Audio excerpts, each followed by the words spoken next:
ஆண்டவராகிய இயேசுவின் நல்ல நாமம் மாத்திரம் மகிமைப்படுவதாக.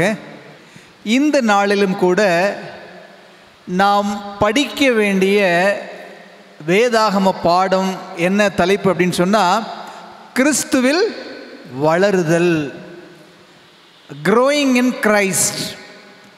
கிறிஸ்துவில் வளருதல் என்கிற தலைப்பின் அடிப்படையில் இந்த நாளில் நாம் வேதாகம சத்தியத்தை படிக்க இருக்கிறோம். சத்தியங்களை படிக்கும் முன்பாக ஆண்டவராகிய தேவன் நம்மோடு இடைப்படும்படியாக ஒரு விசை ஜெபித்து நம்முடைய இந்த நாளின் பாடங்களுக்குள்ளாக நாம் கடந்து செல்வோம். பரலோகத்தில் வாசம் செய்கிற அன்புள்ள ஆண்டவரே, இந்த அருமையான பிற்பகல் வேலைக்காக உமக்கு நன்றி தகப்பனே. ஆண்டவரே, இந்த அருமையான நேரத்திலும் இந்த 9ஆம் மணி வேளையில் ஆண்டவருடைய சமூகத்தில் நாங்கள் கடந்து வந்திருக்கிறோம். தேவன் எங்களோடு பேசும்படியாய் செபிக்கிறோம் ஐயா.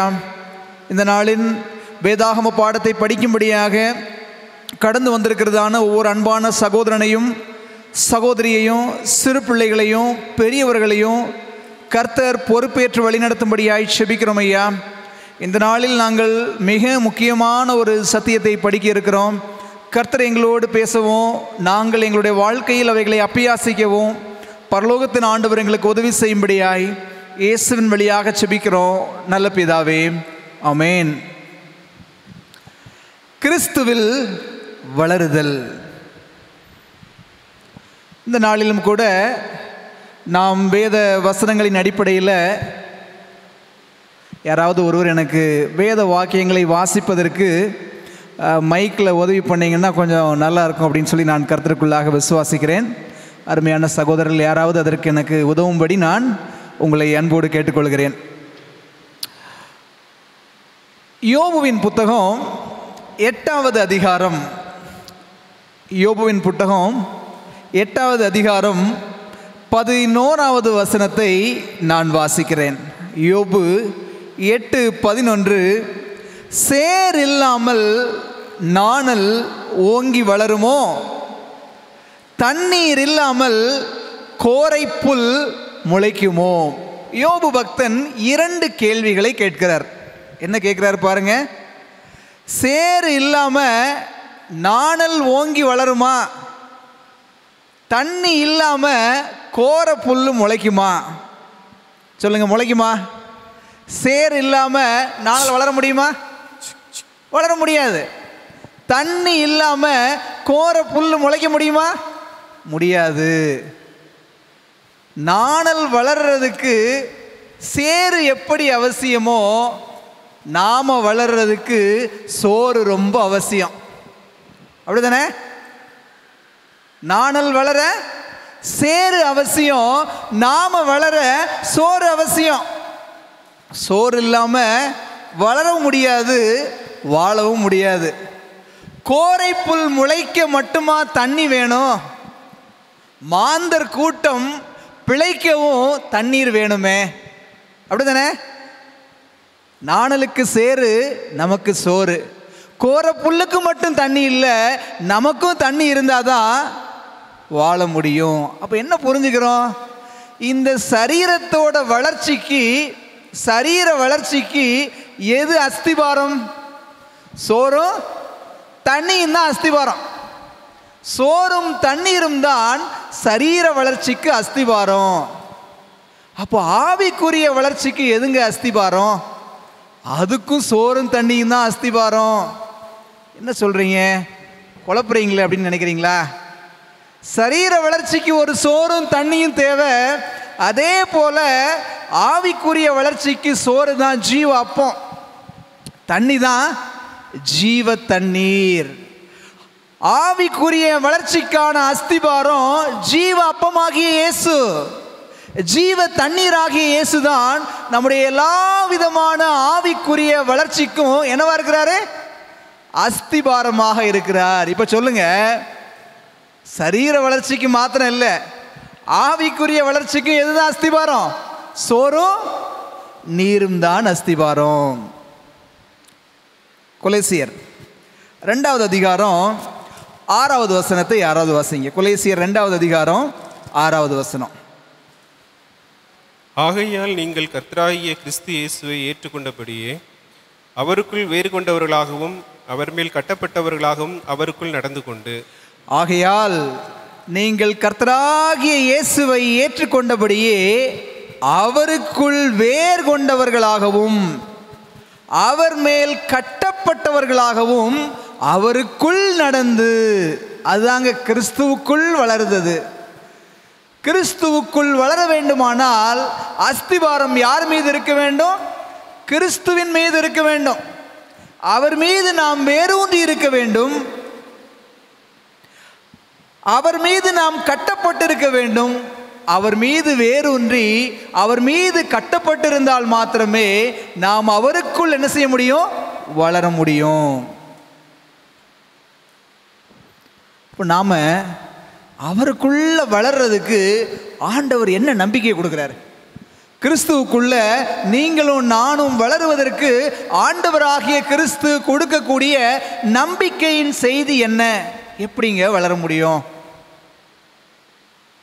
நான் துர்க்குணத்தில் உருவான மனுஷன்ல, இதெல்லாம் சாத்தியமா? அதெல்லாம் நம்மளால முடியாது, மனுஷங்களால முடியவே முடியாது. ஏன்னா பைபிள் அப்படித்தான் சொல்லுது. என்ன சொல்லுது? ஒரு பாவமும் செய்யாத நீதிமான் ஒருத்தனாகிலே இல்லை அப்படின்னு பிரசங்கி சொல்றாரு. நம்மளாலெல்லாம் பாவம் செய்யாம வாழ முடியவே முடியாது.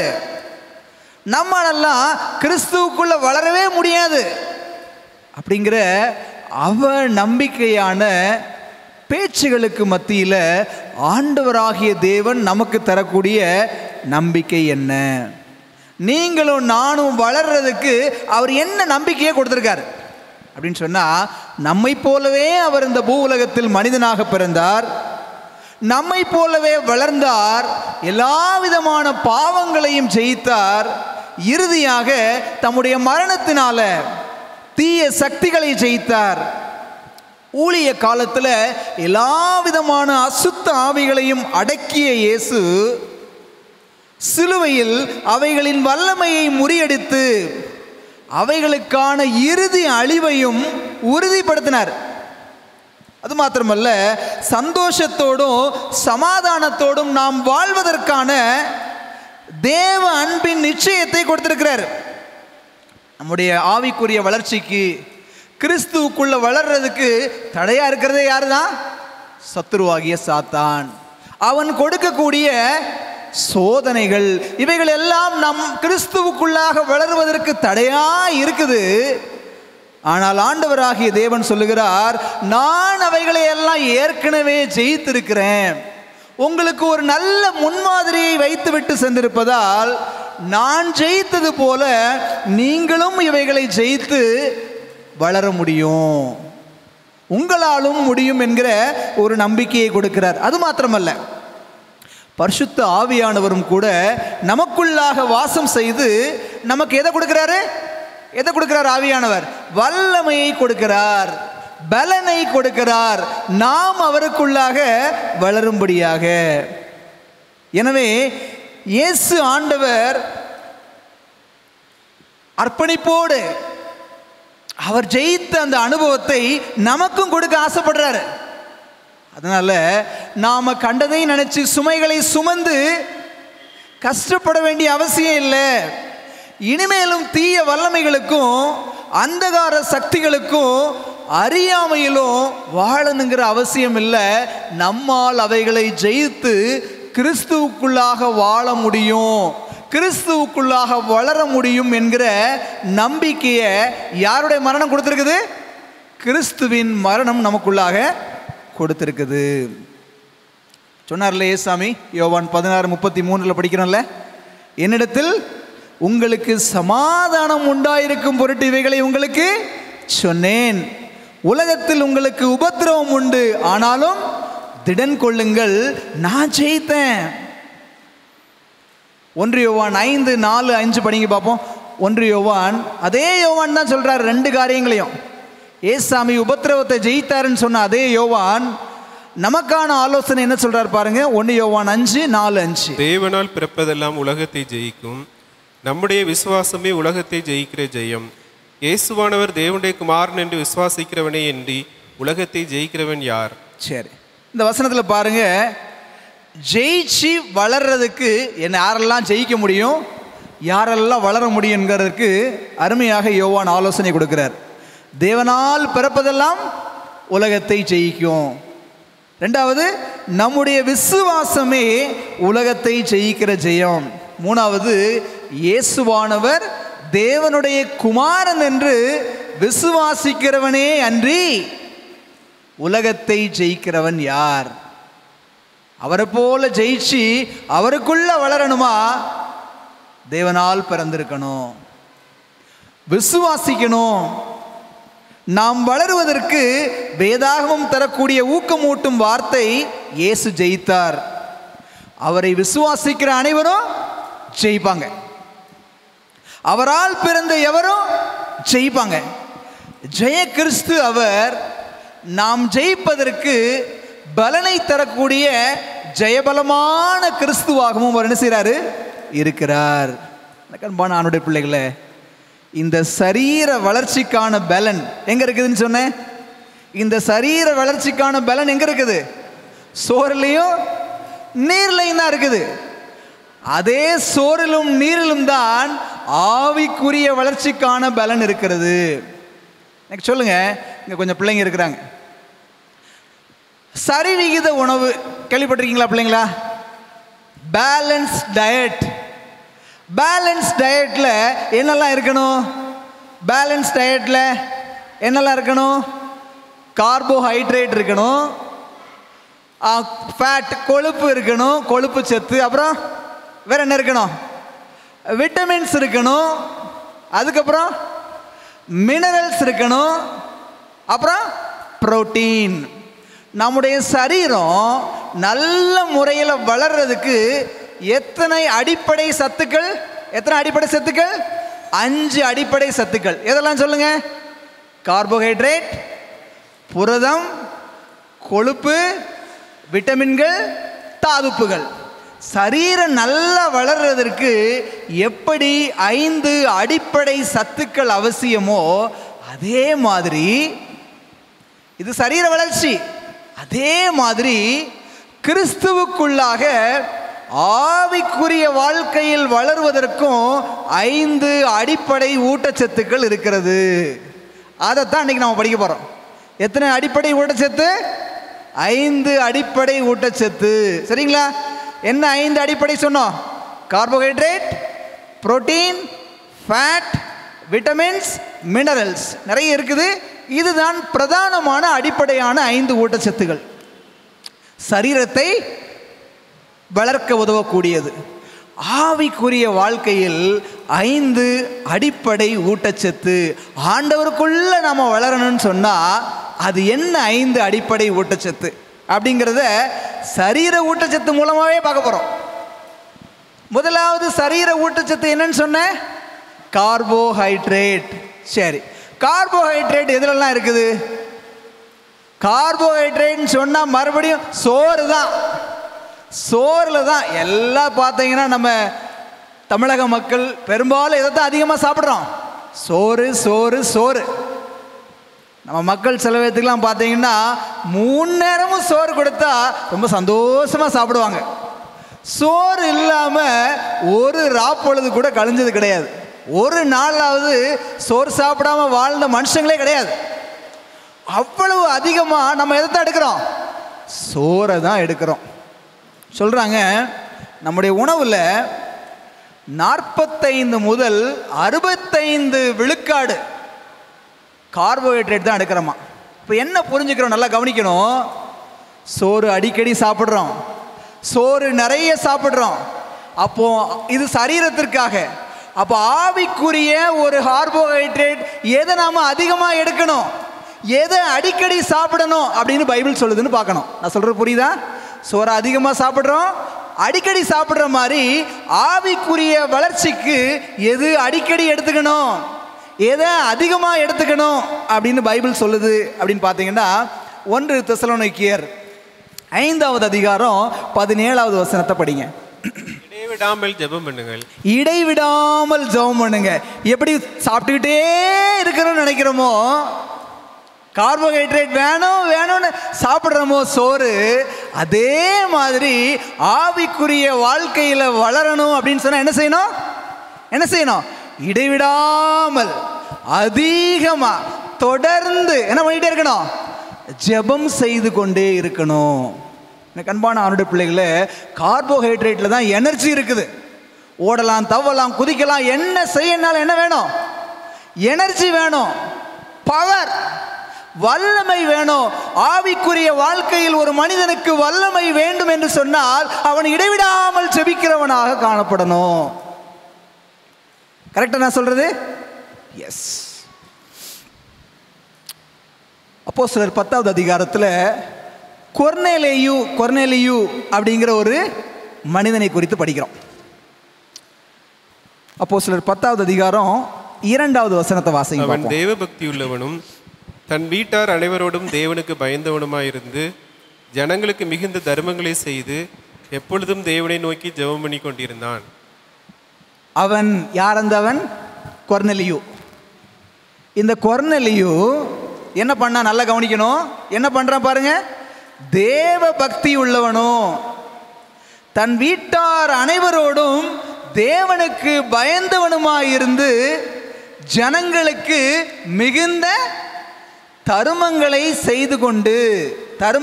செய்து எப்பொழுதும் தேவனை நோக்கி ஜெபம் பண்ணிட்டு இருந்தான். இப்போ சொல்லுங்க, கொர்நேலியுவை பற்றி எத்தனை காரியம் சொல்லியிருக்கு? 4 காரியம் சொல்லியிருக்கு. முதல்ல என்ன?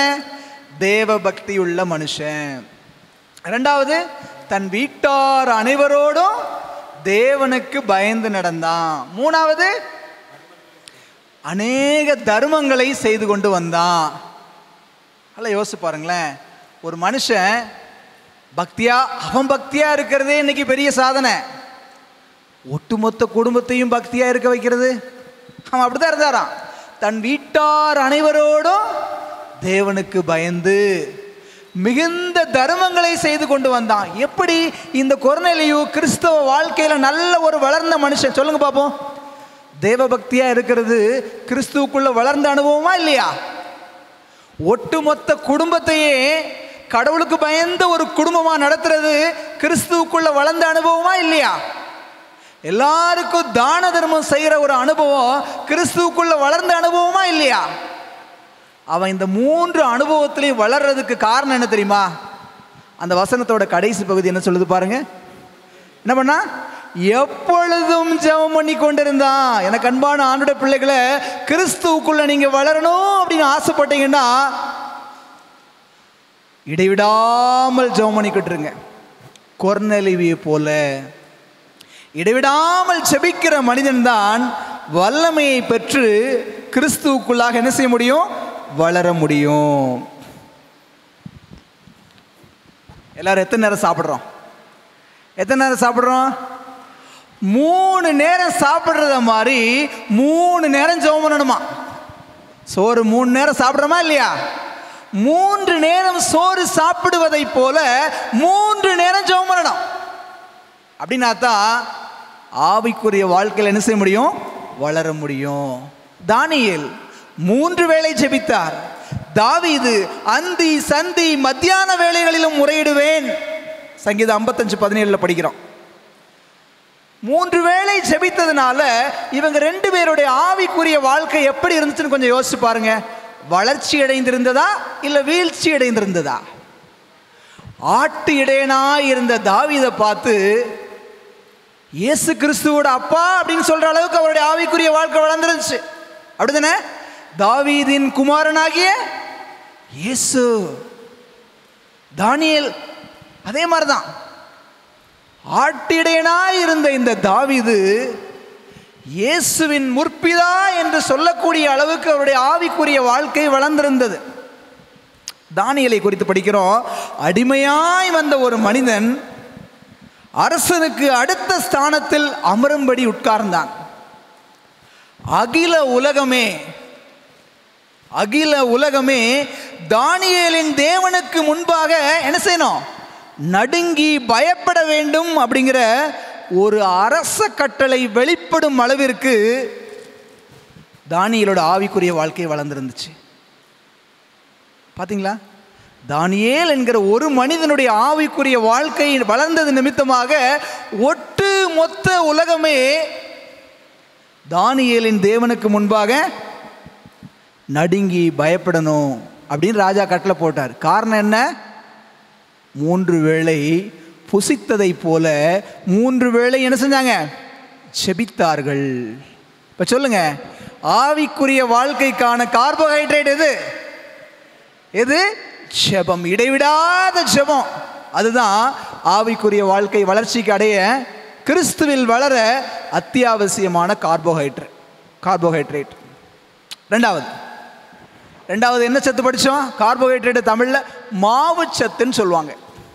ரெண்டாவது புரதச்சத்து. ஆவிக்குரிய வாழ்க்கையில் நாம் வளருவதற்கு மிக அத்தியாவசியமான அடுத்த சரிவிகித உணவு என்னது? புரோட்டீன், புரத சத்து அப்படின்னு சொல்லி நாம் என்ன செய்யலாம்? சொல்லலாம். நம்முடைய சரீரம் வளருவதற்கு ஒரு 25லிருந்து ஒரு 35% நாம் என்ன எடுக்கணும்? புரோட்டீன், புரதங்கள் அடங்கிய உணவுப் பொருட்களை என்ன செய்யணும்? சாப்பிடணும். புரதம் எதெல்லாம் கிடைக்குது? புரோட்டீன் ரிச்சாக கிடைக்கக்கூடிய உணவுப் பொருட்கள் என்ன? பருப்பு வகைகள் சொல்லுவோம், தானியங்கள் சொல்லுவோம், கொட்டைகள் சொல்லுவோம். இதிலெல்லாம் இருக்குது, உண்மைதான். இது கூடவே இன்னொரு பொருள்லையும் புரதம் இருக்கிறது. என்ன தெரியுமா? பால். பாலில் என்ன இருக்குது? பாலில் என்ன இருக்குது? புரோட்டீன் இருக்குது. அப்போ ஆவிக்குரிய புரோட்டீன் நமக்கு என்ன? ஆவிக்குரிய வாழ்க்கையில் நாம் வளருவதற்கு நமக்கு தேவையான புரதச்சத்து, புரோட்டீன் என்ன அப்படின்னு தெரிஞ்சுக்கணுமா? 1 பேதுரு 2வது அதிகாரம் 3வது வசனத்தை படிங்க. நீங்கள் வளரும்படி புதிதாய் பிறந்த குழந்தைகளைப் போல திருவசனமாகிய களங்கமில்லாத ஞானப்பாலின் மேல் வாஞ்சியாயிருங்கள். 1 பேதுரு 2வது அதிகாரம் 3வது வசனத்தில் இங்கே ஒரு புரோட்டீன் கண்டென்ட்டை பார்க்குறோம். புரதச்சத்து இருக்கக்கூடிய ஒரு பால் இங்கே இருக்குது. என்ன பால் பாருங்க? நீங்கள் வளரும்படி புதிதாய் பிறந்த குழந்தையை போல் திருவசனமாகிய களங்கமில்லாத எதன் மீது வாஞ்சியாருங்க? ஞான பாலின் மீது வாஞ்சியாயிருங்கள். களங்கமில்லாத சுத்தமான ஞானப்பால். இன்னைக்கு சுத்தமான பால் எங்கேயுமே பார்க்க முடியறதில்லை. எல்லா பால்லையும் கலப்படம் தான். எல்லா பாலும் இன்னைக்கு எப்படி தான் இருக்குது? கலப்படமான பாலாகத்தான் இருக்கிறது. கலப்பட பாலில் பெருசாக புரோட்டீன் இருக்காது. ஆனால் ஆண்டவராகிய திருவசனம் களங்கமில்லாத ஞானப்பால், அதன் மீது எப்படி இருங்க? வாஞ்சையாக இருங்கள். சரீர வளர்ச்சிக்கு பால் என்கிற புரதச்சத்து எவ்வளவு அவசியமோ அதே போல ஆவிக்குரிய வாழ்க்கைக்கு புரதச்சத்து அடங்கிய களங்கமில்லாத ஞானப்பாலின் மீது நாம் என்ன செய்யணுமா? வாஞ்சை உள்ளவர்களாக இருக்கணுமா? பால் சின்ன பிள்ளைகளுக்கு தான் கொடுப்பாங்க இல்லையா? எதுக்காக சின்ன பிள்ளைகளுக்கு பால் கொடுக்குறாங்க? ஏன்னா எளிதில் ஜீரணமாகணும் அப்படிங்கிறதுக்காக சிறு குழந்தைகளுக்கு என்ன கொடுக்கப்படுகிறது? பால் கொடுக்கப்படுகிறது. அதே போல ஆவிக்குரிய வாழ்க்கையில் கிறிஸ்தவ அனுபவத்தில் யாரெல்லாம் குழந்தைய போல இருக்கிறோம், எல்லாருமே அப்படித்தான் இருக்கிறோம். சத்தியத்தை கேட்டு 10 வருஷம், 20 வருஷம், 30 வருஷம், 40 வருஷம் ஆனால் கூட இன்னும் வயசு தான் கூடிக்கிட்டே போகுது. ஆனால் கிறிஸ்தவ முதிர்ச்சி என்பதில் நாம் இன்றும் குழந்தைகளாகத்தான் இருக்கிறோம். அதனால தான் பேதுரு பக்தன் அழகா சொல்றாரு, நீங்கள் களங்கமில்லாத திருவசனமாகிய களங்கமில்லாத ஞானப்பால் மீது என்ன செய்யுங்க? வாஞ்சையாயிருங்கள். வாஞ்சை. பிள்ளைங்களுக்கு பால் அப்படின்னா ரொம்ப பிடிக்கும். பால் ரொம்ப பிடிக்கும். நமக்கு இன்னைக்கு இந்த வேத வார்த்தைகள் பிடிக்கிறதா? பிடிக்குதா இல்லை கசக்குதா? வேதாகமம் என்கிற பால், களங்கமில்லாத திருவசனமாகிய இந்த பால் நம்முடைய வாஞ்சியாக இருக்குமானால் நம்முடைய ஆவிக்குரிய வாழ்க்கை வளரும். பேதுரு வாஞ்சை என்று சொல்லுகிறார். ஆனால் சங்கீதக்காரன் என்ன சொல்கிறார் தெரியுமா? கர்த்தருடைய வேதத்தில் பிரியமாயிருந்து அவருக்கு வாஞ்சை, இவருக்கு பிரியம். வாஞ்சைனாலும் பிரியனாலும் ஒன்று தான். இரவும் பகலும் அவருடைய வேதத்தில் தியானமாய் இருக்கிற மனுஷன் பாக்கியவான். அவன் நீர்க்கால்களின் ஓரத்தில் நடப்பட்டு தன் காலத்தில் தன் கனியை தந்து இலையுதிராதிருக்கிற மரத்தை போல் இருப்பான். அவன் சொல்வதெல்லாம் வாய்க்கும். வேத தியானம் இருக்குதா நம்முடைய வாழ்க்கையில்? காலையில் வேலைக்கு போகிறதுக்கு முன்னாடி அவசர அவசரமாக பைபிளை வாசிச்சுட்டு ஓடுறோமா? இல்லை ஒரு வேதாகம பகுதியை எடுத்து ஆழ்ந்து ஆண்டவர் என்ன சொல்லித்தர விரும்புகிறார் என்று ஜெபத்தோடு தியானத்தோடு கற்றுக்கொள்ள விரும்புகிறோமா? நல்லா யோசிச்சு பாருங்களேன். எப்படி பைபிள் வாசிக்கிறோம்? நேரம் ஆகிப்போச்சு அப்படிங்கிறதுக்காக கடன்னு ஒரு சங்கீதத்தை வாசிச்சுட்டு போகிறோமா? இல்லை ஏதாவது ஒரு வசனத்தை வாசிச்சுட்டு போயிடுறோமா? கடைசியா எப்போ ஆற அமர பொறுமையாக நிதானமாக எந்த நிர்பந்தமும் இல்லாமல் முழு மனசோட பைபிளை உட்காந்து படித்தோம். எந்த நெருக்கடி இல்லை. இவ்வளோ நேரத்துக்குள்ள பைபிள் படித்து முடிச்சுட்டு போகணும், அடுத்த வேலை இருக்குது. இவ்வளோ நேரத்தில் முடிச்சுட்டு நான் என்ன செய்யணும்? ஊருக்கு கிளம்பணும், இவ்வளோ நேரத்தில் வேலைக்கு போகணும் அப்படிங்கிற நெருக்கடி இல்லாமல் கடைசியாக எப்போ பைபிளை வாசித்தோம்? அதுதாங்க வேத தியானம். நேரம் என்கிற வரைமுறைக்கு உட்பட்டு நாம் வாசிப்பது தியானமே கிடையாது. அது செய்தித்தாள் படிப்பதை போன்று. வாசிப்பில் 2 வகை சொல்லுவாங்க, ஸ்கிம்மிங், ஸ்கேனிங் அப்படிம்பாங்க.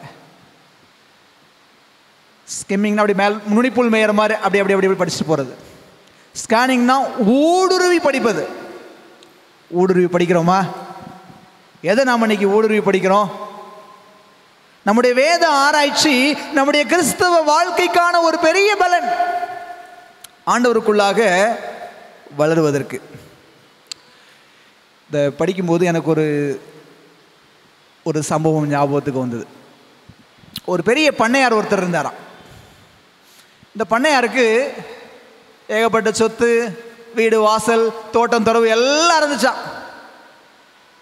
அப்போ அவருடைய பிறந்த நாள் வந்துச்சான். அவருடைய பிறந்தநாள் அன்னைக்கு அவர் தான் வீட்டில் வேலை செய்கிற எல்லாத்துக்கும் ஒரு பரிசு கொடுக்கணும் அப்படின்னு சொல்லி நினச்சாராம். பெரிய பண்ணையார்ல, பிறந்தநாள் அன்னைக்கு வீட்டில் வேலை பார்க்குற எல்லாத்துக்கும் என்ன கொடுக்கணும்? ஒரு பரிசு கொடுப்போம் அப்படின்னு நினச்சாராம். பரிசு கொடுக்கணும்னு நினச்சிட்டு முதல்ல யாரை கூப்பிட்டாராம்? அவருக்கு குதிரை வண்டி ஓட்டக்கூடிய அந்த குதிரை வண்டி ஓட்டுறவரை கூப்பிட்டாராம். கூப்பிட்டுப்பா, இன்னைக்கு எனக்கு பிறந்தநாள், இதில் கொஞ்சம் காசு இருக்குது, இந்த பக்கம் ஒரு பைபிள் இருக்குது, உனக்கு 2ல் எது வேணுமோ நீ அதை எடுத்துக்க அப்படின்னு சொன்னாராம். இவன் அப்படியே 2ஐயும் ஊற்று பார்த்தானா. பார்த்துட்டு அப்படியே தலையை சொரிஞ்சானா. சொரிஞ்சிட்டு, எனக்கு படிப்பும் கிடையாது ஒன்றும் கிடையாதுங்க கேசம்மா, நான் இந்த பைபிளை வச்சு என்ன பண்ண போகிறேன், நான் அதனால் இந்த காசை எடுத்துக்கிறேன் அப்படின்னு சொல்லிட்டு காசை எடுத்துக்கிட்டாராம்.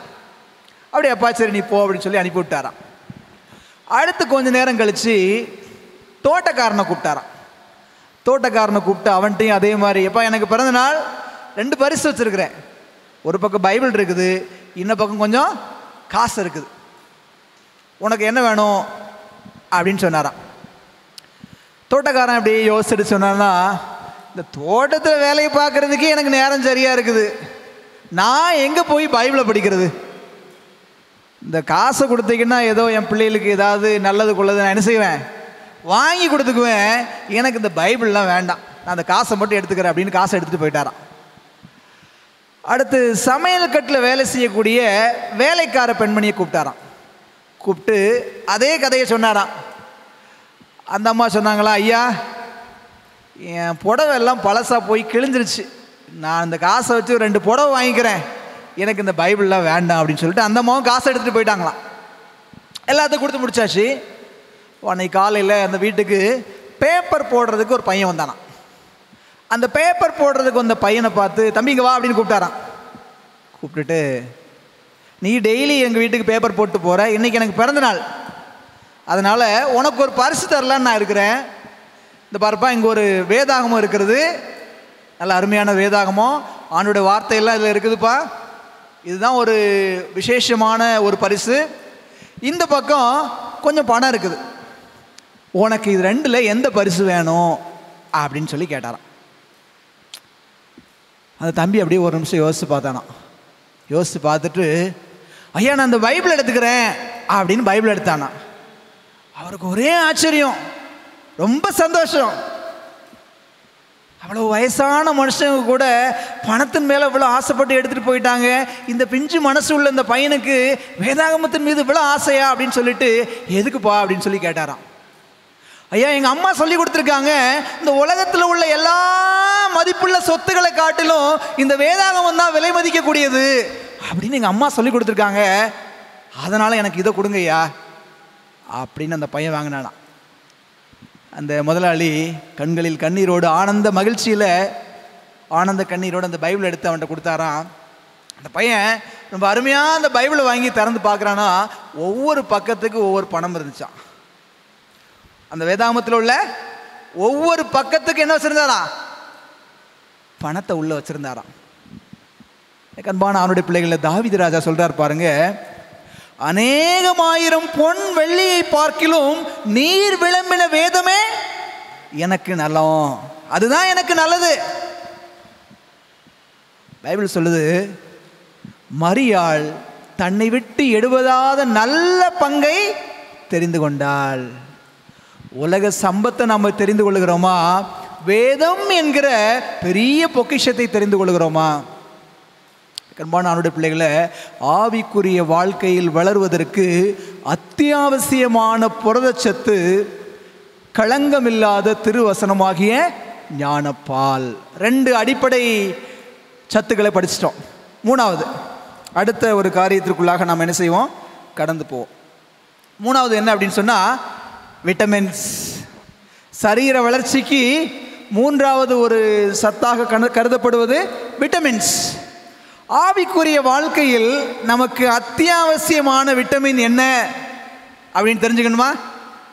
ஆவிக்குரிய வாழ்க்கைக்கு அவசியமான விட்டமின் என்ன அப்படின்னு சொன்னால், மல்கியா புத்தகம் 4வது அதிகாரம் 2வது வசனத்தை படிங்க. மல்கியா 4:2. ஆனாலும் என் நாமத்துக்கு பயந்திருக்கிற உங்கள் மேல் நீதியின் சூரியன் உதிக்கும். அதன் செட்டைகளின் கீழ் ஆரோக்கியம் இருக்கும். நீங்கள் வெளியே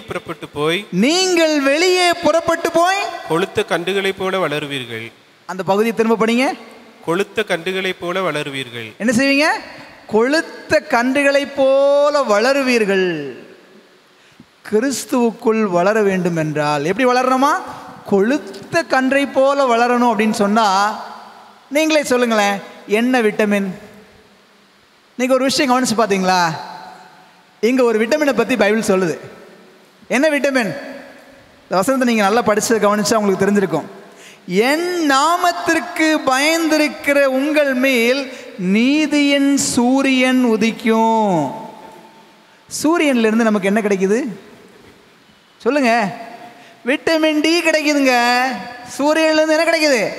விட்டமின் டி கிடைக்குது. எப்படி சரீரத்திற்கு தேவையான விட்டமின் டி சூரியனிலிருந்து கிடைக்கிறதோ, அதே போல ஆவிக்குரிய வாழ்க்கைக்கு அவசியமான விட்டமின் நீதியின் சூரியனாகிய ஆண்டவற்றிலிருந்து கிடைக்குது. எப்போ அந்த விட்டமின் கிடைக்குதா? ஆனாலும் என் நாமத்திற்கு பயந்திருக்கிற உங்கள் மீது நீதியின் சூரியன் உதிக்கும். சூரிய ஒளியிலிருந்து விட்டமின் டி கிடைப்பதை போல தேவனுக்கு பயப்படுகிற பிள்ளைகள் மீது நீதியின் சூரியனாகிய கிறிஸ்து அவர்கள் மீது பிரகாசிப்பதால் அவங்களுடைய வாழ்க்கை எப்படி இருக்குது? ஆரோக்கியம் உள்ளதாக இருக்கிறதாம். வெளியே புறப்பட்டு போய் கொழுத்த கன்றுகளைப் போல அவர்கள் வளருகிறார்கள் என்று வேதம் சொல்வதை பார்க்க முடிகிறது. அப்போது விட்டமின் டி என்னது? யாரெல்லாம் தேவனுக்கு பயந்து ஜீவிக்கிறார்களோ அவங்களுக்கு தாங்க அந்த விட்டமின் டி கிடைக்குது. தேவனுக்கு பயப்படுகிற மனிதன் தான் கிறிஸ்துவுக்குள்ளாக வளர முடியும். ஆண்டவருக்கு பயப்படுறதுனா என்ன அப்படின்னு அடுத்த ஒரு கேள்வி வரும். வேத புத்தகம் தெளிவாக சொல்லுது, தீமையை வெறுப்பதே கர்த்தருக்கு பயப்படும் பயம். நீதிமொழிகள் 8:13 படிக்கிறோம். ஆண்டவருக்கு பயப்படுவதே ஞானம், பொல்லாப்பை விட்டு விலகுவதே புத்தி அப்படின்னு யோபு சொல்றார். அப்போ தீமையை வெறுக்கக்கூடிய ஒரு அனுபவம் தான் கர்த்தருக்கு பயப்படும் பயம். யாரெல்லாம் தீமையை வெறுக்கிறாங்களோ அவர்கள் மீது நீதியின் சூரியனாகிய கிறிஸ்து பிரகாசிப்பார். கிறிஸ்துவிடம் இருந்து அந்த விட்டமின் அவங்களுக்கு கிடைக்கிறதுனால அவங்க எப்படி இருப்பாங்களாம்? ஆரோக்கியமாக கொழுத்த கன்றுகளை போல என்ன செய்வாங்களாம்? வளருவார்கள் என்று வேதாகமம் சொல்வதை பார்க்க முடிகிறது. இப்போ என்ன புரிஞ்சுக்கிறோம்? ஆண்டவருக்கு பயப்படுகிற மனுஷன் என்ன செய்ய மாட்டான்? என்ன செய்ய மாட்டான்? தீமை செய்ய மாட்டான். ஆண்டவருக்கு பயப்படுற மனுஷன் தீமை செய்ய மாட்டான், பொல்லாப்பை விட்டு விலகுவான். ஆனால் அதே சமயத்தில் தெய்வ பயம் இல்லாத மனுஷன் எப்படி இருப்பான்? துணிகரமாக பொல்லாங்கு செய்வான். துணிகரமாக தீமையான காரியங்களை செய்வதால அங்க என்ன இருக்காது? ஆவிக்குரிய வளர்ச்சி இருக்காது. அங்க என்னதான் இருக்கும்? ஆவிக்குரிய வீழ்ச்சி தான் இருக்கும்.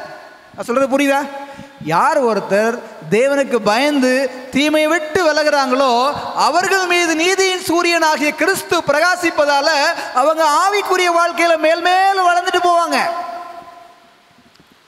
ஆனா அதே சமயம் தீமை செய்யக்கூடிய துன்மார்க்கமான தெய்வ பயம் இல்லாத மனுஷங்க துணிகரமா பொல்லாப்பு செய்வதனால ஆவிக்குரிய வாழ்க்கையில வளர்றதுக்கு பதிலாக தெரிஞ்சுக்கிட்டே போவாங்க.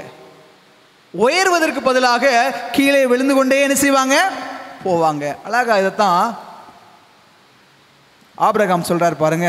ஆதியாகமம் 20வது அதிகாரம் 11வது வசனத்தை படிங்களேன். ஆதியாகமம் 20:11. அதற்கு ஆபிரகாம், இவ்விடத்தில் தெய்வ பயம் இல்லை என்றும் என் மனைவி நிமித்தம் என்னை கொண்டு போடுவார்கள் என்றும் நான் நினைத்தேன். அதற்கு ஆபிரகாம், இவ்விடத்தில் என்ன இல்லை? தெய்வ பயம் இல்லை. இவ்விடத்தில் தெய்வ பயம் இல்லை என்றும் என் மனைவியின் நிமித்தம் என்னை கொன்று போடுவார்கள் என்றும் நான் நினைத்தேன். அப்ப யோசிச்சு பாருங்க, தெய்வ பயம் இல்லாத இடத்துல ஆவிக்குரிய வளர்ச்சி இருக்குமாங்க? தெய்வ பயம் இல்லாத ஒரு மனுஷன் என்ன பண்ணுவானா? கொலை கூட பண்ணுவானா. அப்ப தேவனுக்கு பயப்படுகிற ஒரு மனிதன் தான் நீதியின் சூரியனாகிய கிறிஸ்துவிடம் இருந்து ஆசீர்வாதத்தை பெற்று அவன் என்ன செய்யறான்? மேலும் வளருகிறான். தெய்வ பயம் இல்லாத இடத்துல வீழ்ச்சி காணப்படுவதை நாம் பார்க்க முடிகிறது. சங்கீதக்காரன் சொல்லுகிறார், தமக்கு பயந்து தமது கிருபைக்கு காத்திருக்கிறவர்கள் மேல் கர்த்தர் பிரியமாயிருக்கிறார். யாரெல்லாம் ஆண்டவருக்கு பயப்படுறாங்களோ, தேவனுக்கு பயந்து ஜீவிக்கிற ஒரு அனுபவம் தான் ஒரு மனிதன் கிறிஸ்துவுக்குள்ளாக மேன்மேலும் வளருவதற்கு அவனுக்கு உதவி செய்யும். இதுவரைக்கும் பார்த்த 3 காரியங்களை ஒன்றன் பின் ஒன்றாக கொஞ்சம் ரீகால் பண்ணி பார்க்கலாமா? முதலாவது என்ன பார்த்தோம்? கார்போஹைட்ரேட், அதிகப்படியாக தேவைப்படக்கூடிய மாவு சத்து. எது? அடிக்கடி ஜெபிக்கிற அனுபவம், எப்போதும் ஜெபிக்கிற அனுபவம். ரெண்டாவது என்ன படித்தோம்? புரோட்டீன், புரத சத்து. களங்கமில்லாத திருவசனமாகிய ஞானப்பாலின் மீது வாஞ்சையோடு இருக்கிற வேத தியானம். மூன்றாவது படித்தோம் விட்டமின்ஸ், நீதியின் சூரியனாகிய கிறிஸ்து நம் மீது பிரகாசிப்பார். எப்போ? நாம் அவருக்கு பயந்து ஜீவிக்கும் பொழுது. இப்போ நம்முடைய வாழ்க்கை எப்படி இருக்கும்? ஆரோக்கியமாக கொழுத்த கன்றை போல் அவருக்குள்ள நாம் என்ன செய்வோம்? வளருவோம். நான்காவது என்ன சத்துன்னு நினைக்கிறீங்க? என்ன சத்து? கார்போஹைட்ரேட் முடிஞ்சிருச்சு, புரோட்டீன் முடிஞ்சாச்சு, விட்டமின்ஸ் முடிஞ்சாச்சு. அடுத்தது ஃபேட், கொழுப்பு சத்து. கொழுப்பு சத்துன்னு சொன்ன உடனே நமக்கு என்ன ஞாபகம் வரும்? எண்ணெய் தான் ஞாபகத்துக்கு வரும். அப்படிதானே? கொழுப்பு சத்து அதிகமாக இருக்கக்கூடிய ஒரு பொருள் எது? அநேக பொருட்களில் எண்ணெயும் ஒன்று. எண்ணெய் எதை சுட்டி காட்டுகிறது? எண்ணெய் எதை சுட்டி காட்டுகிறது? ஆவிக்குரிய வாழ்க்கையில் நாம் கொழுத்த கன்றுகளை போல வளருவதற்கு நமக்கு அவசியமான கொழுப்பு சத்து எண்ணெயாகிய பரிசுத்த ஆவியானவர். சங்கீதக்காரன் தாவீது அழகா 23ஆம் சங்கீதத்தில் சொல்றார்ல, என் தலையை எண்ணெயால் அபிஷேகம் பண்ணுகிறீர். என் தலையை எண்ணெயால் அபிஷேகம் பண்ணுகிறீர். யோசிச்சு பாருங்க, தாவீது ராஜா சொல்றாரு, ஏன் தலையை நீங்க என்னையால அபிஷேகம் பண்றீங்கன்னு சொல்றாரு. ஆண்டவர் எப்போ தாவீதோட தலையை எண்ணெயால் அபிஷேகம் பண்ணாரு? பண்ணாரா? பண்ணலையா? ஆண்டவர் தாவீதோட தலையை எண்ணெயால் அபிஷேகம் பண்ணினாரா இல்லையா? பண்ணாரு. எங்க பண்ணாரு? 1 சாமுவேல் 16வது அதிகாரம் 13வது வசனத்தை படிச்சு பார்த்தோம்னா, அங்கு அப்பொழுது சாமுவேல் படிங்க தைல கொம்பை எடுத்து அவனை அவன் சகோதரர் நடுவிலே அபிஷேகம் பண்ணினான். அந்நாள் முதற்கொண்டு கர்த்தருடைய ஆவியானவர் தாவீதின் மேல் வந்து இறங்கி இருந்தார். சாமுவேல் எழுந்து ராமாவுக்கு போய்விட்டான். Okay, thank you. அப்பொழுது சாமுவேல் தைல கொம்பை எடுத்து அவனை அவன் சகோதரர் நடுவில் அபிஷேகம் பண்ணினான். அந்நாள் முதற்கொண்டு, எந்நாள் முதற்கொண்டு? அபிஷேகம் பண்ணின நாள் முதற்கொண்டு கர்த்தருடைய ஆவியானவர் யார் மேல வந்து இறங்கினாரா? தாவீதின் மேல். இப்ப சொல்லுங்க, எண்ணெய் யாரை சுட்டி காட்டுகிறது? பரிசுத்த ஆவியானவரை சுட்டி காட்டுவதை பார்க்க முடிகிறது. ஆவிக்குரிய வாழ்க்கையில் கொழுமையாக வளருவதற்கு அவசியமான ஒரு காரியம் என்னன்னா, பரிசுத்த ஆவியானவருடைய இடைப்படுதல், ஆவியினால் அபிஷேகிக்கப்படுகிற ஒரு அனுபவம். இதைத்தான் அப்போஸ்தலனாகிய பேதுரு மிக அழகா சொல்றாரு பாருங்க. அப்போஸ்தலர் 2வது அதிகாரம் 28வது வசனத்தை படிங்களேன். அப்போஸ்தலர் 2:28. ஜீவ மார்க்கங்களை எனக்கு தெரியப்படுத்தினீர், உம்முடைய சன்னிதானத்திலே என்னை சந்தோஷத்தினால் நிரப்புவீர் என்று சொல்லுகிறான். அப்போஸ்தலர் 2:28ங்களா? ஆமா, 3:28. ஓகே, நான் வசனம் ஒருவேளை மாறி இருக்குன்னு நினைக்கிறேன். பேதுரு அவர்களை நோக்கி, நீங்கள் மனம் திரும்பி ஒவ்வொருவரும், அது 38 படிங்க. 2:28 தான் சொன்னேன். படிங்க. 2:38 சாரி. ஓகே. பேதுரு அவர்களை நோக்கி, நீங்கள் மனம் திரும்பி ஒவ்வொருவரும் பாவ மன்னிப்புக்கென்று இயேசு கிறிஸ்துவின் நாமத்தினாலே ஞானஸ்நானம் பெற்றுக்கொள்ளுங்கள், அப்பொழுது பரிசுத்த ஆவியின் வரத்தை பெறுவீர்கள். இப்போ சொல்லுங்க, ஆவிக்குரிய வாழ்க்கைக்கு அவசியமான ஆவியானவர் என்கிற கொழுப்பு சத்து எப்பொழுது நமக்கு கிடைக்கிறதா? எப்போ கிடைக்குதா? பேதுரு சொல்றாரு, நீங்கள் மனம் திரும்பி ஒவ்வொருவரும் பாவ மன்னிப்புக்கென்று இயேசு கிறிஸ்துவின் நாமத்தினாலே ஞான ஸ்நானம் பெற்றுக்கொள்ளுங்கள், அப்பொழுது பரிசுத்த ஆவியின் வரத்தை பெற்றுக்கொள்வீர்கள். ஆவிக்குரிய வாழ்க்கையில் வளரணும் அப்படின்னு சொன்னா, கிறிஸ்துவில் வளர ஆவியானவர் என்கிற அருட்கொடை ஒரு அற்புதமான வரம். நம்முடைய ஆவிக்குரிய வளர்ச்சியில், கிறிஸ்துவுக்குள்ளாக வளர்வதில் ஆவியானவருக்கு பங்கு இருக்கா இல்லையா? நாம் கிறிஸ்துவுக்குள்ளாக வளருவதில் ஆவியானவருக்கு பங்கு இருக்குதா இல்லையா? பங்கு இருக்குது.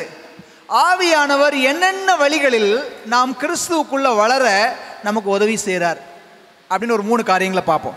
முதலாவது, யோவான் 16:13 படிக்கிறோம், சத்திய ஆவியாகி அவர் வரும்போது என்ன பண்ணுவாரா? சகல சத்தியத்திற்குள்ளும் வழி நடத்துவார். அவர் தம்முடைய சுயமாய் பேசாமல் தாம் கேள்விப்பட்டவையில் யாவையும் சொல்லி வரப்போகிற காரியங்களை உங்களுக்கு அறிவிப்பார். இந்த வசனம் 2 காரியங்களை சுட்டி காட்டுகிறது. ஆவியானவர் சகல சத்தியத்திற்குள்ளும் நம்மை வழி நடத்துகிறாரா? அது மாத்திரமல்ல, வரப்போகிற காரியங்களை நமக்கு என்ன பண்ணுவாரா? அறிவிப்பார். அன்பான அவனுடைய பிள்ளைகளே, நிலமாகிய இருதயத்தில் வேத வசனங்கள் விதைக்கப்படும் பொழுது அந்த சத்தியங்களை குறித்த முழுமையான புரிதல் யார் கொடுக்கிறது? ஆவியானவர் கொடுக்கிறது. அதனாலதான் வேத அழகா சொல்லுது, சத்திய ஆவியாகி அவர் வரும்போது சகல சத்தியத்திற்குள்ள வழி நடத்துவார்.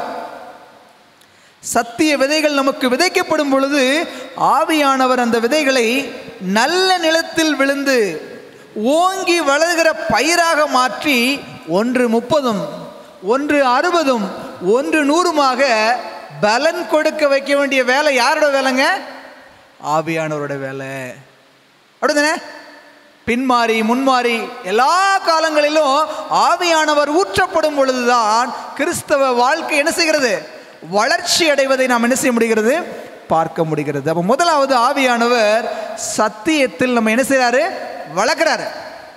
சத்தியத்தை போதித்து நம்ம என்ன செய்யறாரு? அவரு வழி நடத்துவதை பார்க்க முடிகிறது. 2வது, ரோமர் 8:26 படிங்க பார்ப்போம். ரோமர் 8:26.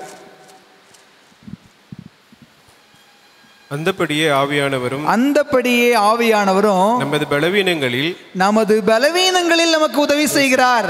நாம் ஏற்றபடி வேண்டிக் கொள்ள வேண்டியது இன்னதென்று அறியாமல் இருக்கிறபடியால் ஆவியானவர் தாமே வாக்கு கடங்காத பெருமூச்சுகளோடு நமக்காக வேண்டுதல் செய்கிறார். பாருங்க, என்ன ஒரு காரியத்தை அவங்க சொல்றாங்க. ஆவியானவர் வாக்கு கடங்காத பெருமூச்சுகளோடு நமக்காக வேண்டுதல் செய்கிறாரா? நம்முடைய பலவீனங்களில் அவர் உதவி செய்கிறார். அப்போ பாருங்க, இன்றைக்கு நான் ஆவிக்குரிய வாழ்க்கையில் வளர முடியாமல் இருக்கிறதுக்கு காரணம் எது? என்னுடைய பலவீனம்.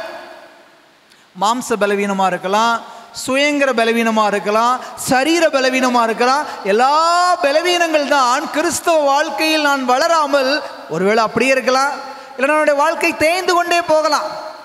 ஆனால் எல்லா விதமான பலவீனங்களிலும் ஆவியானவர் நமக்கு உதவி செய்து நாம் வளருவதற்கு நம்மோடு கூட அவர் இருக்கிறார். அப்படிதானே? அது மாத்திரமல்ல, நமக்காக ஜெபம் பண்றாராம். எப்படி ஜெபம் பண்றாராம்? பெருமூச்சுகளோடு ஜெபிக்கிறார். எவ்வளவு பாரம் நம்மை குறித்தவருக்கு! நாம் கிறிஸ்துவுக்குள்ளாக வளர வேண்டும் என்கிற பாரத்தோடு அவர் பெருமூச்சுகளோடு, வாக்கு கடங்காத பெருமூச்சுகளோடு நமக்காக வேண்டுதல் செய்வதை பார்க்க முடிகிறது. மூன்றாவது, நீங்களும் நானும் ஆண்டவருக்கு சாட்சியாக இந்த பூமியில் வாழ்வதற்கு ஆவியானவர் உதவி செய்கிறார். படிக்கிறல்ல, அப்போஸ்தலர் 1:8. பரிசுத்த ஆவி உங்களிடத்தில் வரும்போது நீங்கள் பலனடைந்து எருசலேமிலும் யூதேயா முழுவதிலும் சமாரியாவிலும் பூமியின் கடைசி பரியந்தமும் எனக்கு சாட்சிகளாக இருப்பீர்கள் என்றார். பரிசுத்த ஆவி உங்களிடத்தில் வரும் பொழுது நீங்கள் பலனடைந்து வளர்வதற்கு தேவையான பலன் யார் கொடுக்கிறா? பரிசுத்த ஆவியானவர் கொடுக்கிறாரு. அவருடைய பலத்தினால நாம் எப்படி வாழ்வோமா? சாட்சியாக வாழ்வோம். கிறிஸ்துவுக்குள்ளாக வளர்ந்த ஒரு மனிதனால் தான் சாட்சியாக வாழ முடியும். யூதேயாவிலும் சமாரியாவிலும் பூமியின் கடைசி பரியந்தம் எனக்கு என்ன செய்வீங்க? சாட்சிகளாக இருப்பீர்கள். எனக்கு அன்பான அவனுடைய பிள்ளைகளே, கிறிஸ்துவில் கொழுமையாக வளர வேண்டுமானால், கொழுப்பு சத்தோடு வளர வேண்டுமானால் ஆவியானவர் என்கிற அற்புத எண்ணெய் மிக மிக அவசியம். அதனால தான் எலியாவை பார்த்து என்ன கேட்டாரு? உங்களுடைய ஆவியின் வரம் எனக்கு எப்படி வேணும்? ரெட்டிப்பா வேணும். நீங்களும் நானும் ஆவிக்குரிய வாழ்க்கையில் இன்னும் அதிகமாக வளரணும் அப்படின்னா எலிசாவை போல நாமும் தாழ்மையோடு ஜெபிக்கணும். ஆண்டவரே, எங்களுக்கும் அந்த ஆவியின் வரம், எலிசாவிற்கு கிடைத்த அந்த ஆவியின் வரம் எங்களுக்கும் வேணும் சுவாமி அப்படின்னு நம்ம ஜெபித்தோம் அப்படின்னு சொன்னால் உண்மையிலே நம்முடைய ஆவிக்குரிய வாழ்க்கை, நம்முடைய வாழ்க்கை கிறிஸ்துவுக்குள்ளாக என்ன செய்யும்? மேன்மேலும் வளரும். அடுத்த அத்தியாவசியமான ஊட்டச்சத்து, 5வது ஊட்டச்சத்து என்னது? மினரல்ஸ், தாதுப்புக்கள். அநேக உணவுப் பொருட்களில் இந்த தாதுப்புக்கள் இருந்தாலும் கூட அதில் ஒன்று என்ன அப்படின்னா என்னது? தண்ணி. தண்ணியில் நிறைய என்ன இருக்குது? மினரல்ஸ் இருக்குது. தாவரங்கள் பசுமையாய் செழித்து வளர எது அவசியம்? தண்ணி அவசியம். அதே போல ஆவிக்குரிய வாழ்க்கையில் பசுமையான வளர்ச்சிக்கு உதவக்கூடிய தண்ணி எது? ஏற்கனவே ஜீவ தண்ணீர் அப்படிங்கிற ஒரு காரியத்தை பார்த்தோம். இங்கே இன்னொரு கோணத்தில் பார்ப்போம். 1 சாமுவேல் 7வது அதிகாரம் 5-6 வசனங்கள் மினரல்ஸ் என்கிற தண்ணி ஆவிக்குரிய ஊட்டச்சத்தை எப்படி கொடுக்குது அப்படின்னு சொல்லி பார்ப்போம். பின்பு சாமுவேல், நான் உங்களுக்காக கர்த்தரை மன்றாடும்படிக்கு இஸ்ரவேல் எல்லாரையும் மிஸ்பாவிலே கூட்டுங்கள் என்றான். அவர்கள் அப்படியே மிஸ்பாவிலே கூடி வந்து தண்ணீர் மொண்டு கர்த்தருடைய சந்நிதியில் ஊற்றி அன்றைத்தின உபவாசம் பண்ணி கர்த்தருக்கு விரோதமாய் பாவம் செய்தோம் என்று அங்கே சொன்னார்கள். இங்கே நம்ம படிக்கிறோம், இஸ்ரவேல் ஜனங்கள் எல்லாரும் பெலிஸ்தியர் அவர்களை நெருக்கும் பொழுது சாமுவேல் தீர்க்கதரிசிட்ட வந்து ஒரு காரியத்தை சொல்கிறாங்க. இப்போது சாமுவேல் சொன்னார், நான் உங்களுக்காக கர்த்தரை மன்றாடும்படிக்கு இஸ்ரவேல் எல்லாரையும் எங்கே கூட்டுங்க? மிஸ்பாவிலே கூட்டுங்கள் என்றான். அவர்கள் அப்படியே மிஸ்பாவிலே கூடி வந்து தண்ணீர் மொண்டு கர்த்தருடைய சந்நிதியில் ஊற்றி அன்றைய தினம் உபவாசம் பண்ணி கர்த்தருக்கு விரோதமாய் பாவம் செய்தோம் என்று அங்கே சொன்னார்கள். இங்கே ஒரு தண்ணீர் அனுபவத்தை நாம் பார்க்க முடிகிறது. மிஸ்பாவிலே கூட்டுங்கள் அப்படின்னு யாரை சொன்னாரு? இஸ்ரவேல் ஜனங்கள் சபையாக அங்கு கூடினார்கள். அப்போ தண்ணீர் ஊற்றி அங்க இஸ்ரவேல் ஜனங்கள் என்ன பண்ணாங்க? மிஸ்பாவிலே கூடி உபவாசித்து பாவ அறிக்கை செய்து ஜெபித்ததை சுட்டி காட்டுகிறது. இப்போ தண்ணீர் ஊற்றக்கூடிய ஒரு அனுபவம் அங்கு இருதயத்தை ஊற்றி சபையாக சேர்ந்து ஒன்றாக ஆராதிக்கக்கூடிய ஒரு அனுபவத்தை சுட்டி காட்டுவதை பார்க்க முடிகிறது. ஒரு மனிதன் ஆவிக்குரிய வாழ்க்கையில் வளரணும் அப்படின்னு சொன்னால் சபை கூடி வருதல் ரொம்ப ரொம்ப முக்கியம். சபைக்கு வந்து சத்தியத்தை படிக்கணும், சகோதர சிநேகத்தில் வளர்றது, ஆலோசனைகளை கேட்பது, இவைகள் எல்லாம் மிக மிக அவசியமான ஒரு தாதுப்பு, ஒரு மினரல். சரிங்களா? மிஸ்பாவிலே கூடினாங்க. எப்படி கூடினாங்க? சபையாக கூடி ஆராதனை செய்ததை நாம் என்ன செய்ய முடிகிறது? பார்க்க முடிகிறது. சங்கீதக்காரன் சொல்கிறார், 92வது சங்கீதம் 12-13 வசனங்களை படிங்க. 12-13 வசனங்கள். நீதிமான் பனையை போல் செழித்து, நீதிமான் பனையை போல் செழித்து, லீபனோனில் உள்ள கேதுருவை போல் வளருவான். லீபனோனில் உள்ள கேதுருவை போல் வளருவான். கர்த்தருடைய ஆலயத்திலே நாட்டப்பட்டவர்கள், கர்த்தருடைய ஆலயத்தில் நாட்டப்பட்டவர்கள் எங்கள் தேவனுடைய பிரகாரங்களில் செழித்திருப்பார்கள். எங்கள் தேவனுடைய பிரகாரங்களில் செழித்திருப்பார்கள். எவ்வளவு ஒரு அருமையான காரியம் பாருங்க. நீதிமான் எப்படி வளருவானா? எப்படி வளருவான்? பனை போல செழித்து லீபனோனில் உள்ள கேதுருவை போல வளருவான். பனைமரம் எவ்வளவு உயரம் இருக்கு பாருங்க. அசாதாரண உயரம் இல்லையா? பனையை போல வளருவானா. எப்படி செம்ம வளர மாட்டான், செழித்து. நீதிமான் பனையை போல செழித்து லீபனோனில் உள்ள கேதுருவை போல வளருவான்னு சொல்லிட்டு இப்போ அடுத்த கேள்வி, யார் நீதிமான் அப்படின்னு கேட்டோன்னா அடுத்த வசனம் அழகா பதில் சொல்லுது. யார் நீதிமானா? கர்த்தருடைய ஆலயத்தில் நாட்டப்பட்டவர்கள் எங்கள் தேவனுடைய பிரகாரங்களில் செழித்திருப்பார்கள். அப்ப யார் ஒருத்தர் ஆலயத்தில் கூடி ஆராதனை செய்கிறாங்களோ, ஆலய தொழுகையில் வாஞ்சையோடு கலந்து கொள்கிறார்களோ, சபையாரோடு சேர்ந்து சகோதர ஐக்கியத்திலும் ஜெபிப்பதிலும் உபவாசிப்பதிலும் பாவ அறிக்கை செய்வதிலும் ஆலயத்தில் ஒன்று கூடுறாங்களோ, அவங்க எப்படி வளருவாங்களாம்? பனையை போல கிறிஸ்துவுக்குள்ளாக என்ன செய்வாங்க? செழித்து வளருவாங்க. லீபனோனில் உள்ள கேதுருவை போல என்ன செய்வாங்க? வளருவாங்க. ஆலயம் போகக்கூடிய நம்முடைய அனுபவம் எப்படி இருக்குது? கன் மாதிரி டைமுக்கு வந்துட்டு டைமுக்கு போயிடுறோமா, இல்லை லேட்டாக வந்து ஏனோதானு வர்றோமா? நம்முடைய ஆலய ஆராதனை என்பது நம்முடைய ஆவிக்குரிய வாழ்க்கையில் மிக மிக முக்கியமான ஒரு அங்கம் வகிக்கிறது. ஒரு பழமொழி சொல்லுவாங்கள்ல, கோயில் இல்லாத ஊரில் குடியிருக்க வேண்டாம் அப்படிம்பாங்க. என்ன காரணத்தை மனசில் வச்சு சொல்லியிருப்பாங்கன்னு நினைக்கிறீங்க? கோயிலுக்கு போகணும், ஜெபிக்கணும், ஆராதனை செய்யணும், தேவனோடு ஒரு இடைவிடாத ஒரு உறவு இருக்கணும் அப்படிங்கிறதுக்காக முன்னோர்கள் இப்படி ஒரு பழமொழியை சொல்லி வச்சுட்டு போயிருக்கிறாங்க. ஆலய ஆராதனை, கூடி ஜெபிக்கிற ஒரு அனுபவம். லீதியாள் அப்படிங்கிற ஒரு பெண்மணியை குறித்து நம்ம வேதாகமத்தில் படிக்கிறோம். இந்த லீதியாளை குறித்து அப்போஸ்தலர் 16வது அதிகாரத்தில் படிக்கிறோம். இந்த பெண்மணி ஆற்று ஓரமாய் தேவ ஜனங்களோடு ஆராதிக்கும்படியாக ஒருமனப்பட்டு கூடினாள். அவள் ஆவிக்குரிய வாழ்க்கையில் வளர்ந்தால் அவளோடு கூட அவள் குடும்பமும் வளர்ந்தது. இறுதியாக ஒட்டு மொத்த குடும்பமும் ஞானமுழுக்கு பெற்றதாக வேதாகமம் சாட்சி பகர்கிறது. நம்முடைய சபை கூடுதல் எப்படி இருக்குது? இன்னைக்கு எத்தனை பேர் நாம் மட்டும் தனியாக சர்ச்சுக்கு வந்துட்டு போயிட்டு இருக்கிறோம்? ஒரு பெண்மணி அவள் மாத்திரம் ஆலய ஆராதனைக்கு போனா, கடைசியில் ஒட்டுமொத்த குடும்பத்தையுமே எங்க கூட்டிட்டு வந்துட்டா. ஆலயத்திற்குள்ளாக கூட்டி கொண்டு சேர்க்கும் அளவிற்கு அவருடைய ஆவிக்குரிய செல்வாக்கு கிறிஸ்துவுக்குள்ளாக வளர்ந்திருந்ததை நாம் என்ன செய்ய முடிகிறது? பார்க்க முடிகிறது. என்ன புரிஞ்சுக்க முடியுது? தண்ணியாக இருந்தாலும் சரி, தண்ணிக்கு பக்கத்தில் உள்ள இடமா இருந்தாலும் சரி, தண்ணி எதை குறிக்கிறது? ஒரு பதத்தில் பார்த்தா ஜனங்களை குறிக்கிறது.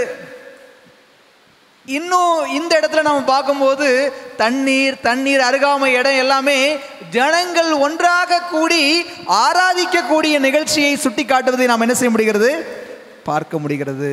சாமுவேல் தீர்க்கதரிசி காலத்தில் தேவ சந்நிதியில் தண்ணி மொண்டு ஊற்றி தங்களை தாழ்மைப்படுத்தி உபவாசம் இருந்து செபித்தார்களாம். பாவ அறிக்கை செய்து செபித்தாங்களாம். பாவ நிவாரண நாளில் வாழ்ந்து கொண்டிருக்கிற நாம் நம்முடைய பாவங்களை அறிக்கை செய்யவும் மனம் திரும்புதலோடும் தாழ்மைப்படுதலோடும் தேவ சந்நிதியில் உபவாசிப்பதற்காக ஒன்று கூடுறோமா? இந்த அனுபவம் தாங்க கிறிஸ்துவுக்குள்ளாக நாம் வளருவதற்கு நமக்கு உதவி செய்யும். ஆண்டவருடைய சந்நிதியில் தண்ணி ஊற்றி ஜெபம் பண்ணாங்க அப்படிங்கிறது இருதயத்தை ஊற்றி ஜெபம் பண்ணாங்க அப்படிங்கிறதுக்கான அடையாளம். அவளுடைய இருதயம் ஆண்டவருக்கு முன்பாக கரைந்து போயிற்று. படிக்கிறோம்ல, அன்னாள் என்கிற ஒரு பெண்மணியை குறித்து வேதாகமத்தில் படிக்கும் பொழுது, அவள் போய் மனங்கசந்து மிகவும் அழுது கர்த்தரை நோக்கி ஜெபம் பண்ணான். 1 சாமுவேல் 1:15 சொல்லுது, நான் கர்த்தருடைய சந்நிதியில் என் இருதயத்தை ஊற்றிவிட்டேன். அப்போ தேவ சந்நிதியில் தண்ணி ஊற்றி ஜெபம் பண்ணுறது அப்படிங்கிறது எதுக்கு அடையாளம்? இருதயத்தை ஊற்றி ஜெபிக்கக்கூடிய ஒரு அனுபவம். எதுக்காக இருதயத்தை ஊற்றணுமா? நம்முடைய பாவங்களுக்காக விசாரப்பட்டு மனத்தாழ்மையோடு இருதயத்தை ஊற்றி ஜெபிக்கிற அனுபவமே தண்ணீர் ஊற்றி ஜெபிக்கிற அனுபவம், ஒன்றாக கூடி ஆராதிக்கக்கூடிய அனுபவம். இதுதாங்க ஆவிக்குரிய வாழ்க்கைக்கு தேவையான மினரல்ஸ், தாதுப்பு. நெகேமியா தீர்க்கதரிசி காலத்தில் எஸ்ரா, நெகேமியா இவங்க எல்லாம் ஒன்றா கூடி நியாயப்பிரமாண புஸ்தகத்தை வாசித்து ஜெபித்து ஆராதனை செஞ்சாங்க. எங்கே தெரியுமா? தண்ணீர் வாசலுக்கு முன்பாக. நெகேமியா 8ஆம் அதிகாரத்தில் படிச்சு பாருங்க. நெகேமியா 8ஆம் அதிகாரம் அழகாக சொல்லுது, தண்ணீர் வாசலுக்கு முன்பாக இஸ்ரவேல் ஜனங்கள் எல்லாம், சிறையிருப்பிலிருந்து மீண்டு வந்த எல்லா ஜனங்களும் ஒன்றாக கூடி தேவ சமூகத்தில் தண்ணீர் வாசலுக்கு முன்பாக ஜெபித்து நியாயப்பிரமாண புஸ்தகத்தை வாசித்து அவர்கள் ஆராதனை செய்ததாக வேத வாக்கியம் சொல்லுவதை நாம் என்ன செய்ய முடிகிறது, பார்க்க முடிகிறது. கண்பான அவனுடைய பிள்ளைகளே, தண்ணி ஊற்றினா செடி வளரும். இருதயத்தை இறைவனிடம் ஊற்றினால் இறைமக்களாகிய நீங்களும் நானும் கிறிஸ்துவுக்குள்ளாக நிச்சயமாக என்ன செய்ய முடியும், வளர முடியும். என்ன படித்தோம்?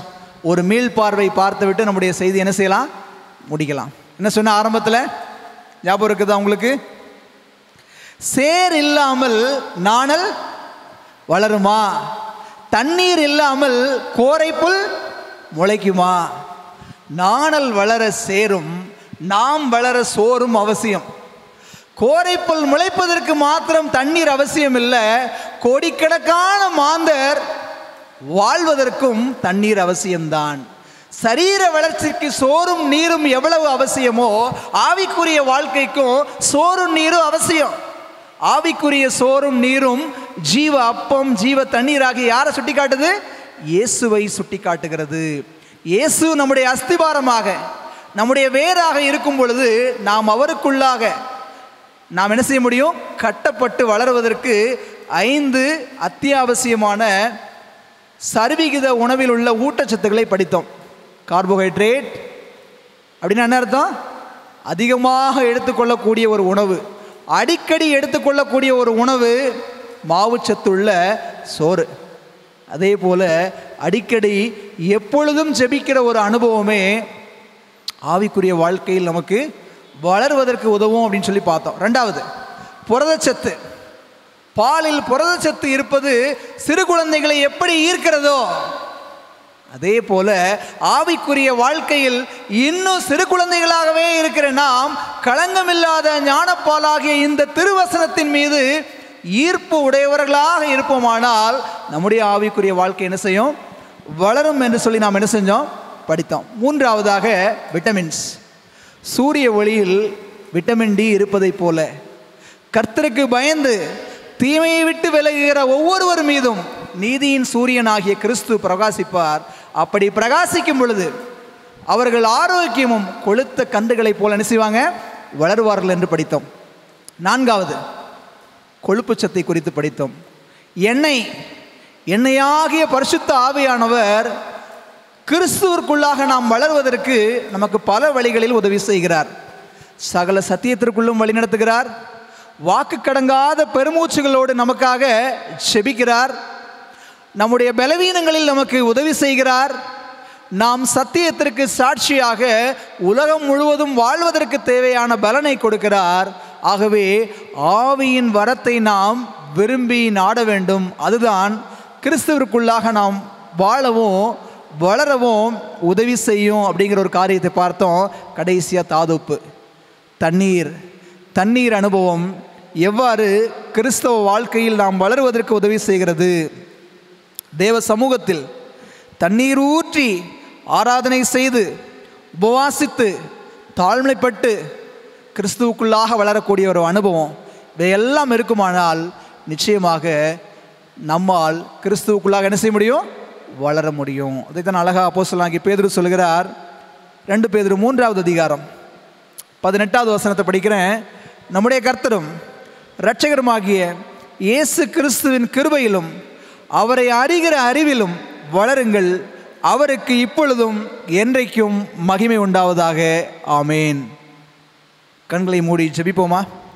பரலோகத்தில் வாசம் செய்கிற அன்புள்ள ஆண்டவரே, அருமையான மதியான வேலைக்காக உமக்கு நன்றி தகப்பனே. இந்த வேத பாட வகுப்புகளில் இந்த நாளிலும் கிறிஸ்துவிற்குள்ளாக வளருவதற்கு அத்தியாவசியமான சரிவிகித ஊட்டச்சத்து உணவுகளை குறித்து படித்தோம். ஆண்டவரே, நாங்கள் பலவீனமான மனிதர்களாக எங்களுடைய ஆவிக்குரிய வாழ்க்கை இன்னமும் வளர்ச்சி அடையாமல் மந்த நிலையிலே இருப்பதை உணர்கிறோம். பரிசுத்த ஆவியாகிய தேவன் எங்களோடு இந்த நாளில் இடைப்பட்டமைக்காக நன்றி தகப்பனே. நாங்கள் கற்றுக்கொண்ட செய்தியின் அடிப்படையில் அன்புள்ள தகப்பனே, விடாமல் செபிக்கவும் எப்பொழுதும் வேதத்தை ஆராயவும் அன்புள்ள தகப்பனே, தேவனுக்கு பயந்து தீமையை விட்டு விலகி நீதியின் சூரியனுடைய வெளிச்சத்தில் நாங்கள் பிரகாசிக்கக்கூடிய பிள்ளைகளாக வளரவும் ஆண்டவர் எங்களுக்கு உதவி செய்யும்படியாய் செபிக்கிறோம். உள்ள ஆண்டவரே, பரிசுத்த ஆவியானவருடைய பலத்தினால எங்களுடைய பாவங்களை எல்லாம் நாங்கள் அறிக்கையிட்டு அன்புள்ள தகப்பனே, பாவ நிவாரண நாளில் நிற்கிற நாங்கள் பாவ மன்னிப்பின் நிச்சயத்தை பெற்று பலத்தின் மேல் பலனடைந்து பரலோகத்தை நோக்கி பயணிக்க ஆண்டவர் உதவி செய்யும்படியாய் செபிக்கிறோம். அன்புள்ள தகப்பனே, இந்த நாளிலும் சத்தியத்தை கேட்ட ஓர் அன்பான சகோதரனுக்காக, சகோதரிக்காக, மூத்த விசுவாசிகளுக்காக, சிறு பிள்ளைகளுக்காக செபிக்கிறோம். கர்த்தர் எல்லோரையும் தொடும்படியாய் செபிக்கிறோம். ஐயா, கேட்ட வார்த்தைகள் 1, 30, 60, 100மாக உங்களுடைய பிள்ளைகளுடைய இருதயத்தில் பலன் கொள்ளும்படியான கிருபைகளை பரலோகத்தின் தெய்வம் தரும்படியாய் செபிக்கிறோம். உள்ள ஆண்டவரே, வருகிற வாரம் முழுவதும் உடைய கிருபை எங்கள் ஒவ்வொருவரையும் தாங்கட்டும். ஆண்டவரே, கிறிஸ்துவுக்குள்ளாக ஒவ்வொரு நாளும் நாங்கள் மேல் நோக்கி வளர, பனையை போல செழித்து வரல கர்த்தர் உதவி செய்யும்படியாய் செபிக்கிறோம். ஆண்டவரே, வேதாகமத்தில் படிக்கிறோமே, சாமுவேல் கர்த்தருடைய சந்நிதியில் வளர்ந்தான் என்று படிக்கிறோமே. ஆண்டவரே, நாங்களும் அதே போல தேவ சந்நிதியில் வளரக்கூடிய பிள்ளைகளாக கர்த்தர் எங்கள் ஒவ்வொருவரையும் மாற்றும்படியாய் செபிக்கிறோம். காத்துக்கொள்ளுங்க சுவாமி, வழி நடத்துங்க. இயேசுவின் வழியாக செபிக்கிறோம் நல்ல பிதாவே. ஆமென்.